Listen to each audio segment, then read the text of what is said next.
Friend মানে বন্ধু, sheep মানে জাহাজ। ফ্রেন্ডশিপ মানে বন্ধুত্ব। হ্যান্ড মানে হাত, সাম মানে কিছু। হ্যান্ডসাম মানে সুদর্শন। এয়ার মানে বায়ু, পোর্ট মানে বন্দর। এয়ারপোর্ট মানে বিমানবন্দর।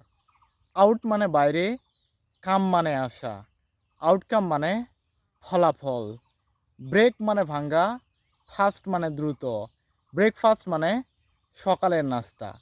আন্ডার মানে নিচে, স্ট্যান্ড মানে দাঁড়ানো। আন্ডারস্ট্যান্ড মানে বোঝা। ফর মানে জন্যে, গিভ মানে দেওয়া। ফরগিভ মানে ক্ষমা করা। হানি মানে মধু, কম্প মানে চিরুনি। হানিকম্প মানে মৌচাক। গুড মানে ভালো, উইল মানে ইচ্ছা। গুড উইল মানে সুনাম। ম্যান মানে মানুষ, গো মানে যাওয়া। ম্যাঙ্গো মানে আম। বাটার মানে মাখন, ফ্লাই মানে উড়া। বাটারফ্লাই মানে প্রজাপতি।